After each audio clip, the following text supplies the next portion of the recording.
प्यारे बच्चों, मैं जोगेंद्र कुमार आज की इस वीडियो में आप सभी का स्वागत करता हूं। आज हम कक्षा 7 एनसीईआरटी गणित प्रश्नावली 6.1 जो अध्याय चल रहा है हमारा पूर्णांक की प्रश्न संख्या 3 व 4 को हल करेंगे। देखिए प्रश्न नंबर 3। निम्नलिखित संख्याओं को संख्या रेखा पर निरूपित कीजिए। देखो, हमने जो इस अध्याय को जब शुरू किया था तो हमने एक वीडियो बनाई थी पूर्णांक के ऊपर पूरी। उसमें हमने बताया था कि पूर्णांकों को संख्या रेखा पर कैसे निरूपित करते हैं। देखो, संख्या रेखा कैसी होती है।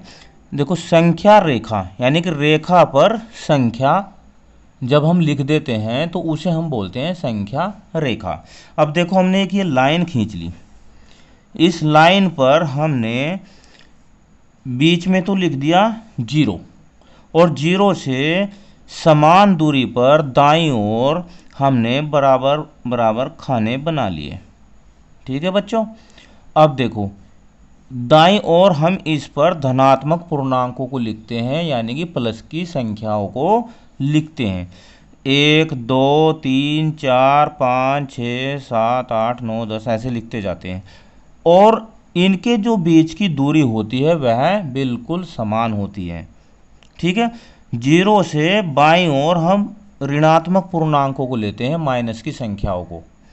इधर हमने देखो -1 -2 -3 -4 ऐसे ले लिया। अब एक बात और है संख्या रेखा पर, अगर हम इधर से इधर को चलेंगे दाईं ओर तो संख्याओं का मान बढ़ता चला जाता है और अगर हम बाईं ओर चलेंगे तो संख्याओं का मान घटता चला जाता है। ठीक है। अब इसके बाद हम इन प्रश्नों को हल करते हैं। ये जो हमें पूर्णांक दिए गए हैं इन्हें हम संख्या रेखा पर निरूपित करते हैं। देखिए, हमने आपकी सुविधा के लिए पहले ही संख्या रेखाएं खींच ली ताकि वीडियो ज़्यादा बड़ी ना हो जाए। ठीक है। अब हमें क्या दिखाना है, ए में प्लस का 5। देखो, 0 1 2 3 4 5 इधर कैसे होंगे, प्लस के होंगे। तो क्या दिखाना है, प्लस का 5। तो हमारा जो आंसर हो जाएगा ये हो जाएगा, इसे हम हाईलाइट कर देते हैं, ये इसका आंसर हो जाएगा। इसके बाद बी में दिया है -10। अब -10 माइनस की संख्या है तो 0 के किधर होगी, 0 के बाईं ओर होगी। इसीलिए हमने इधर ज़्यादा संख्याएं लिख दी, इधर कम लिख दी। अगर हम इसे लाइन को बढ़ाकर आगे और भी आगे लिखते चले जाते तो कोई फ़र्क नहीं पड़ता। इसका तीर के निशान का मतलब ही यह है कि आप इस संख्या रेखा को और भी इधर दोनों साइड में बढ़ा सकते हैं। -10 किधर होगा, 0 के बाईं ओर होगा। -1 -2 -3 -4 -5 -6 -7 -8 -9 -10। तो इसका आंसर क्या होगा, ये पूरी की पूरी फिगर होगी इसका आंसर।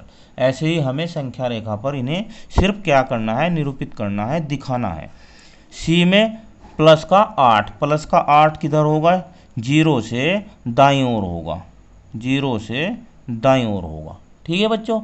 इसके बाद डी में क्या दिया है, डी में दिया गया है -1। अब -1 क्या कहाँ होगा, 0 से बाईं ओर पहले ही नंबर पर -1 होगा। ई में दिया है -6। -6 0 से बाईं ओर, ये हो गया -6।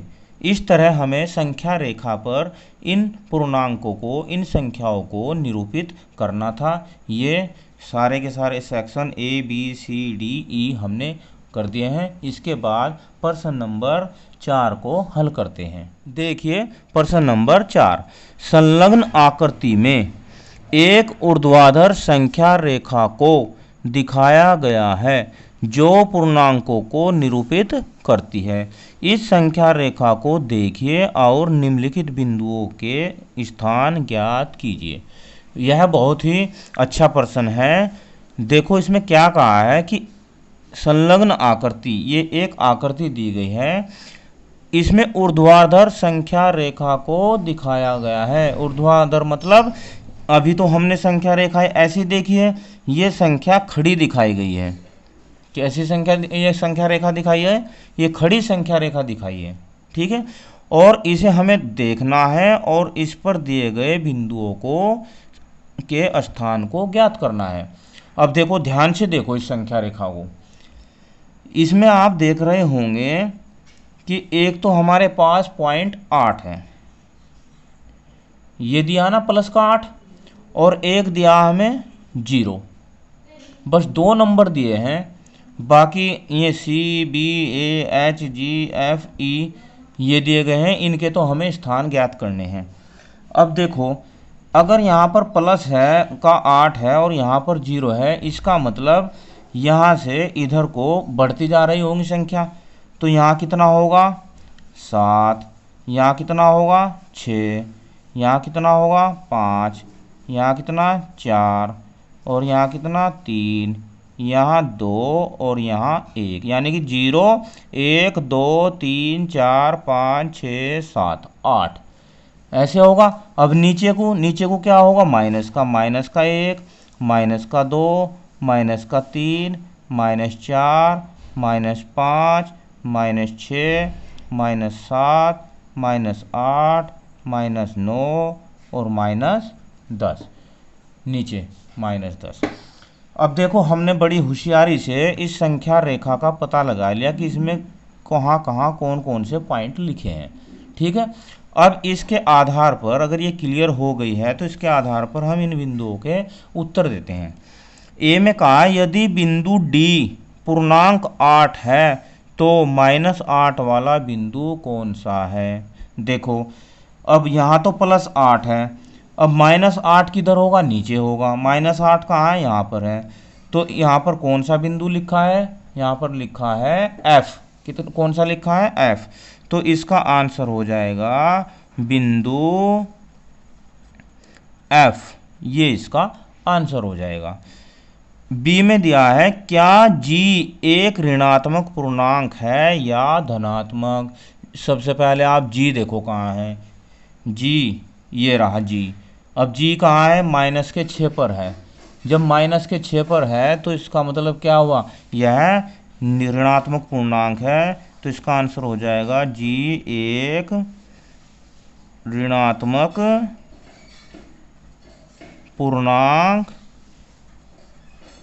है, ये इसका आंसर हो जाएगा।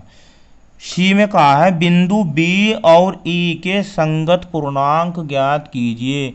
यानी कि बिंदु B कौन से नंबर पे है, बिंदु E कौन से नंबर पे है, उन पूर्णांकों को ज्ञात करना है। B देखो जल्दी, B ये रहा, B है +4 पर। B कहाँ है? B का संगत पूर्णांक कितना बच्चों? +4, तथा E का संगत पूर्णांक, E देखो कहाँ आई? ये देखो E यहाँ पर है, और E के सामने है क्या है? -9, और यहाँ पर है -10। -10। अगला प्रश्न देखो, डी में कहा, इस संख्या रेखा पर अंकित बिंदुओं में से किसका मान सबसे कम है? किसका मान सबसे कम है? अब देखो, इधर तो सबसे ज़्यादा है और नीचे को सबसे कम होता जाएगा। तो बिंदु E का मान सबसे कम है। किसका? बिंदु E। इसका आंसर हो जाएगा बिंदु E। अब एक प्रश्न और लास्ट में देखो क्या कहा है इसने, सभी बिंदुओं को उनके मानों के घटते क्रम में लिखिए। घटता क्रम किसे बोलते हैं? यानी पहले सबसे ज़्यादा, फिर उससे कम, फिर उससे कम, फिर उससे कम। तो सबसे ज़्यादा मान किसका है? देखो इसमें, अब ये बिंदु दिए गए हैं C, तो ऊपर से नीचे को घटते मान आ जाएंगे। क्या आ जाएंगे? ऊपर से नीचे को। देखो, C का +5 है, B का 4 है, उससे कम होगा, A का 2 है, उससे कम होगा, H-2 है, उससे कम होगा। तो ये क्या होंगे? ऊपर से नीचे को ये घटते क्रम आ जाएंगे। तो हम यहाँ लिखेंगे C सबसे बड़ा है, उसके बाद B, उसके बाद ए, उसके बाद एच, उसके बाद जी, फिर एफ और सबसे छोटा ये हो जाएगा ई। ये इसका आंसर हो जाएगा। इन बिंदुओं को हमने इनके घटते क्रम में लिख दिया है। चाहिए तो आप इनके जो पूर्णांक भी लिख सकते हैं, जैसे सी का क्या है 5 है, बी का कितना है 4 है, ए का कितना है 2 और एच का कितना है -2, जी का कितना है -6, एफ -8 और ई है -10। इस तरह हमने इस वीडियो में प्रश्न संख्या 3 व 4 को हल किया। वीडियो कैसी लगी मुझे कमेंट में ज़रूर बताना। धन्यवाद। आपका दिन शुभ।